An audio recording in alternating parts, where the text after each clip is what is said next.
Hello friends, आज का हमारा टॉपिक है स्पर्मेटोजेनेसिस। स्पर्मेटोजेनेसिस है ये जो सीईटी हो गया, एनसीईआरटी हो गया या फिर जेईई, इन तीनों क्लास के बच्चों के लिए बहुत ही इम्पोर्टेंट टॉपिक है। ये लोगों को बच्चों के याद नहीं रहता, बच्चे बोलते भूल जाते हम। अक्सर मैंने बहुत से वीडियो के नीचे कमेंट्स देखे, हमको ये टॉपिक याद नहीं रहता, कुछ आसान तरीका बताओ। तो चलो मैं आपके लिए एक आसान तरीका लेके आया हूँ जिससे आपको खूब बहुत ज़्यादा ही हेल्प मिलेगी। तो चलिए आज का हमारा टॉपिक शुरू करते हैं। स्पर्मेटोजेनेटिस के कुछ पॉइंट्स है, कुछ नोट है जो आपको नोट कर लेने हैं। जैसे मैं बोलता जाऊंगा वैसे वैसे आप नोट करते जाइए। तो चलिए हमारे पहले पॉइंट की तरफ बढ़ते हैं।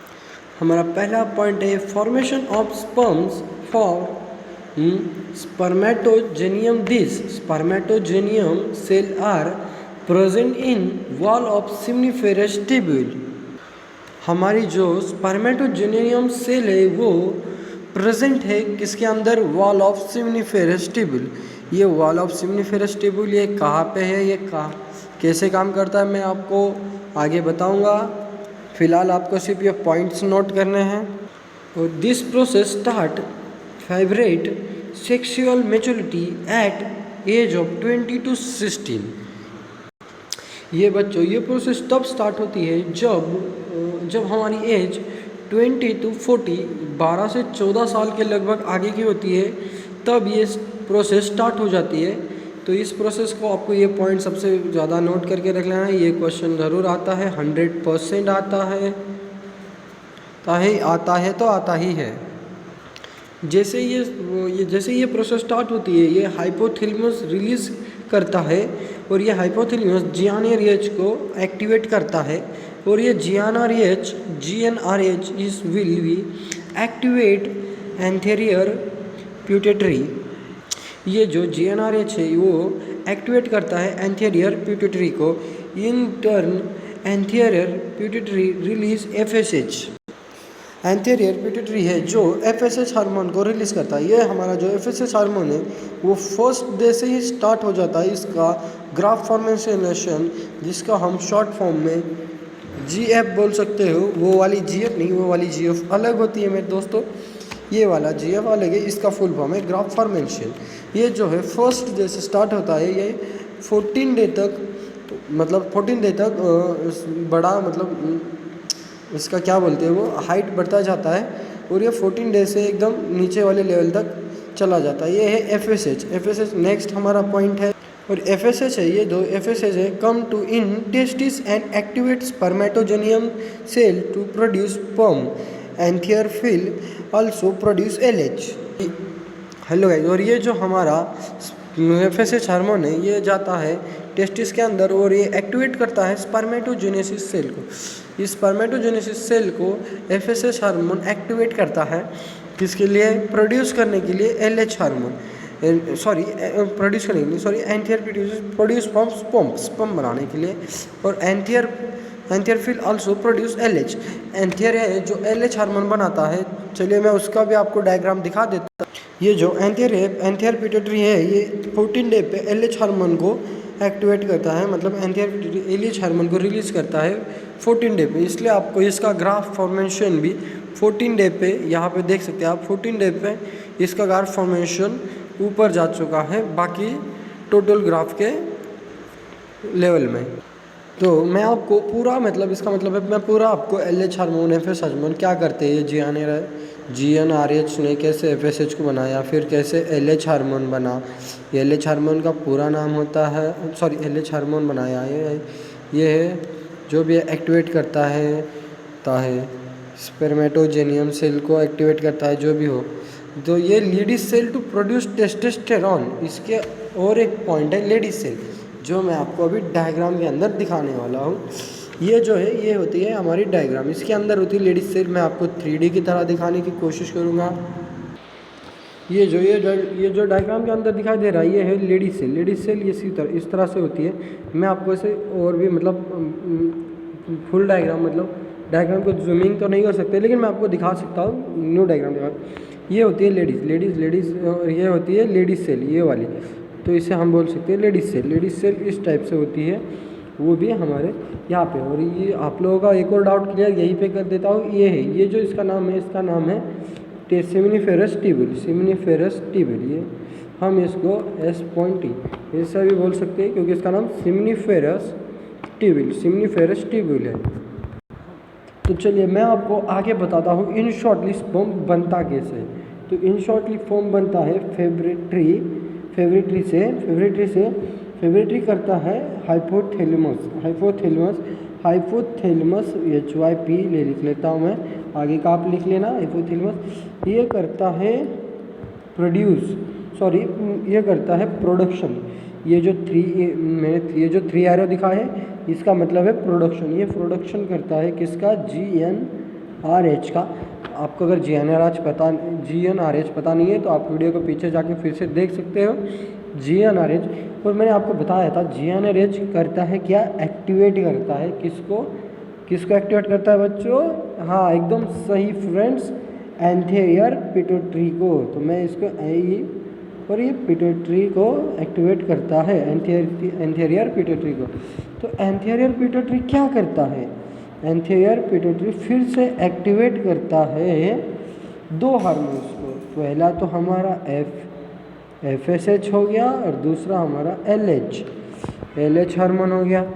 तो FSH हार्मोन क्या करता है, FSH हार्मोन फिर से एंथेरियर पिट्यूटरी प्रोडक्शन करता है FSH और LH हार्मोन का।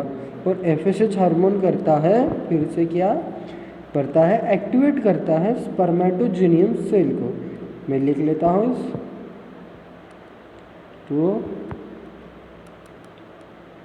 स्पर्मेटोजेनियम सेल को एक्टिवेट करता है किसके लिए, फॉर स्पर्म। ये होता है हमारा जो प्रोडक्ट बनने वाला, प्रोडक्ट बनाने के लिए क्या प्रोडक्ट बनने वाला है, हमारा स्पर्म। ये जो हमारा स्पर्म है ये स्पर्म बनने वाला है। तो चलिए बढ़ते हैं LH हार्मोन की तरफ। तो LH हार्मोन भी वही सब कुछ करेगा, बस थोड़े से चेंजेस है जो आपको याद रखने में बहुत ही आसानी होगी। मैंने बहुत सिंपल तरीके से बता रहा हूँ आपको। LH हार्मोन एक्टिवेट करता है किसको, लेडीज सेल को। ये हम लिख लेते हैं लेडीज सेल को एक्टिवेट करता है। लेडीज सेल को एक्टिवेट करके वो लेडीज सेल बनाती है फिर टेस्टोस्टेरोन। सेल फिर से प्रोडक्शन करता है किस चीज़ का, लेडीज सेल से फिर लेडीज सेल क्या बोल सकता हूँ, हाँ मैसेज भेजती है किसको, एक्टिवेट और मैसेज दोनों करती है टेस्टोस्टेरोन को। ये लिख लेते हैं टेस्टोस्टेरोन, ये टेस्टोस्टेरोन। अब ये टेस्टोस्टेरोन क्या करता है, आपने देखा होगा ये FSH हार्मोन है, सीधा जाता है स्पर्मेटोजेनियम सेल को एक्टिवेट करता है, स्पर्मेटोजेनियम सेल सीधा स्पर्म बनाती है। इसका तो पूरा कंप्लीट हो गया, ये पूरा इन शॉर्टली कंप्लीट है। लेकिन ये जो हमारे लेडीज सेल है उसमें तो भाई ये हमारे किस काम का है, ना, ये तो हमारे बहुत काम की चीज़ है। ये ही जो है यही जाता है फिर से स्पर्मेटोजेनियम सेल के पास, और ये स्पर्मेटोजेनियम सेल को करता है फिर से टेस्टोस्टेरोन एक्टिवेट, किस लिए, स्पर्म बनाने के लिए।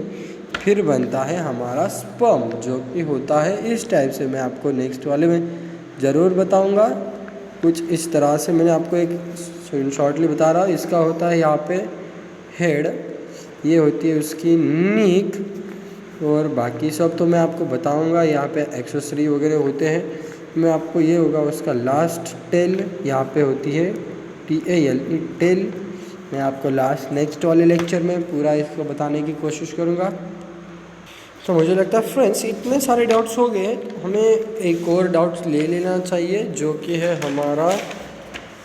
कि हमारे डाउट्स होते हैं। क्या था हमारा, हाँ ग्राफ फॉर्मेशन में था। यहाँ पे होता है एट 14 डे, और ये लास्टली होता है 28 डे। ये फर्स्ट, ये 2 और ये 3rd और ये 4th लिख लो आप, और ये 4th लिख लो। तो हमारा जो FSH हार्मोन है सीधा जाता है और यहाँ से डाउनवर्ड में चला जाता है, और जो हमारा LH हार्मोन है वो 14 डे पे फर्टिलाइजेशन होता है। ये जो 14 डे पे आपको कहीं भी क्वेश्चन में भी, कहीं भी पेपर में, NCERT हो गया, CET हो गया और नीट JEE जहाँ भी दिखे ये दिखे और ये बताया जाए कि 14 डे पे ग्राफ ऊपर की ओर जा रहा है, तो वो कौन सा हार्मोन है, तो सीधा लिख देना LH हार्मोन आँख बंद करके। और जो फर्स्ट डे से ही बढ़ता जाता है, 14 डे से फिर डाउनवर्ड में चला जाता है, वो है हमारा FSH हार्मोन। समझ गए बच्चों, FSH हार्मोन। इसी के साथ हमारे और 2 हार्मोन होते हैं जिसका नाम है, मैं आपको बताने जा रहा हूँ, इसका नाम, एक का नाम है, एक फर्स्ट का नाम है, ये फर्स्ट, इसका नाम है इस्ट्रोजन। इस्ट्रोजन इसका नाम है इस्ट्रोजन। बच्चों जो इस्ट्रोजन है इसका भी क्या काम है मैं आपको सब बताने वाला हूँ। इसका क्या रोल है, ये हार्मोन्स है, ये सब हार्मोन्स है। और एक हार्मोन बचा है हमारा जो कि मैं अभी आपको बताने ही वाला हूँ, जिसका नाम है प्रोजेस्टेरॉन, जो कि होता है 15 डे के बाद बढ़ता जाता है, जो यहाँ से एकदम स्लो में होता है, फिर ये 15 डे के बाद बढ़ने लग जाता है। तो हम इसको लिख सकते हैं प्रोजेस्टेरॉन। और इसमें आपको एक पॉइंट लिखना है 15 डे, आफ्टर 15 डे, मतलब इसका मैं बताना चाहूँ तो इसका आसान भाषा में ये मतलब है कि ये 15वें दिन के बाद ही इसका जो भी फर्टिलाइजेशन होता है, ये 15वें दिन के बाद फर्टिलाइजेशन होता है इसका। तो मैं आपको इसका एकदम सिंपल तरीके से डायग्राम अच्छी तरह से दिखाने जा रहा हूँ। तो देख सकते हैं ये है हमारा ग्राफ फॉर्मेशन। आप देख सकते हैं फर्स्ट डे से ही FSH हार्मोन बढ़ता जाता है,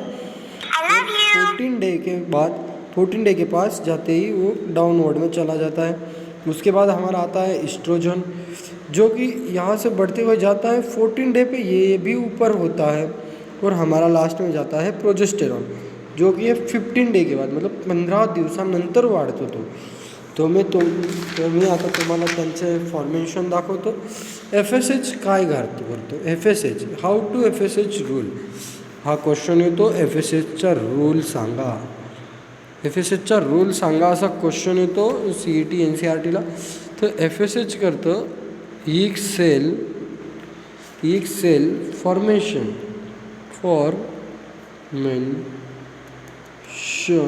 हैंड GF, इसका मतलब है ग्राफ फॉर्मेशन, इसका मतलब है ग्राफ फॉर्मेशन, इसका मतलब है ग्राफ फॉर्मेशन। GF वाली वो हसीना चली, वो वाली GF नहीं फ्रेंड, ये वाली GF नहीं, ये है ग्राफ वाली GF, समझे, ये वाली ग्राफ वाली GF जहाँ पे हमारे प्रोजेस्टेरॉन वगैरह बढ़ते चलते जाते हैं, ये वाली GF है, ये समझे। GF बोलने रहना, आपके याद रह जाएगा। FSH क्या करता है, FSH सीधा एक लाइन में बोला जाए तो आपको आसान तरीके से याद रहेगा GF का मतलब है ग्राफ फॉर्मेशन। ठीक है, तो नेक्स्ट बढ़ते हैं हमारे LH की तरफ। LH क्या करता है, LH का रूल क्या है। LH का सिर्फ कुछ नहीं, एक ही काम है, ओवुलेशन करना, ओवुलेशन। LH का काम एक ही, सिर्फ ओवुलेशन करना। तो इस्ट्रोजन, तो थर्ड है हमारा पॉइंट इस्ट्रोजन का क्या काम है। इस्ट्रोजन का काम कुछ नहीं, इस्ट्रोजन का काम सिर्फ एक है, वॉल ऑफ इंडोमेट्रियम को बनाना, wall of uterus in endometrium.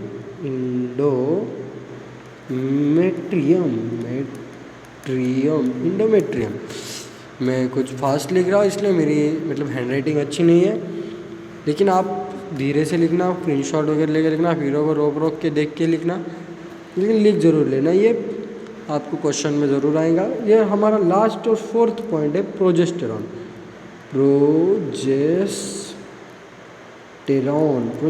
क्या कहता है। प्रोजेस्टेरॉन सिर्फ एक ही काम करता है, प्रोजेस्टेरॉन का काम कुछ नहीं, एकदम सिंपल आसान लैंग्वेज में बताऊँ तो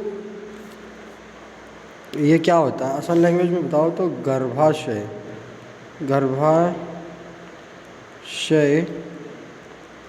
को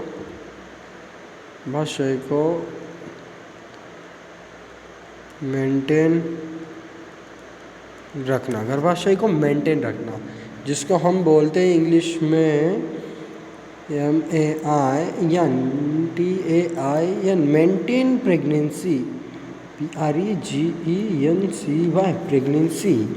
मेंटेन प्रेगनेंसी में क्या करता है, प्रोवाइड करता है। नहीं, इतना ही याद रखेंगे आप तो भी चलेगा, मेंटेन प्रेगनेंसी। तो ओके फ्रेंड्स, बढ़ते हैं हमारे नेक्स्ट पॉइंट की तरफ। अगला पॉइंट होगा हमारा कल जो भी होगा, तो अगला पॉइंट हमारा होगा स्पर्म के बारे में ही होगा। SPREM स्पर्म्स के बारे में ही होगा। स्पर्म्स के बारे में मतलब आपने ये वाला पढ़ा ही होगा कहीं पे तो पढ़ा ही होगा, ये वाला याद ही होगा आपको। ये एन होता है, ये एन होता है, इसका कैसे स्पर्म में बनता है, हैप्लॉइड जाता है या डिप्लॉइड जाता है, यही सिखाने वाला हूँ मैं कल आपको। तो प्लीज़ नेक्स्ट लेक्चर ज़रूर अटेंड करना। कल का वीडियो भी नेक्स्ट सेम इसी टाइम पे आ जाएगा, जिस टाइम पे सब आप लोग फ्री होते हैं, इसलिए मैं इसी टाइम पे वीडियो डालता रहूँगा। तो ओके बाय। चैनल को सब्सक्राइब ज़रूर कर लेना, बेल नोटिफिकेशन ऑल पे कर देना और कमेंट में बताना आपको वीडियो कैसी लगी। Okay bye.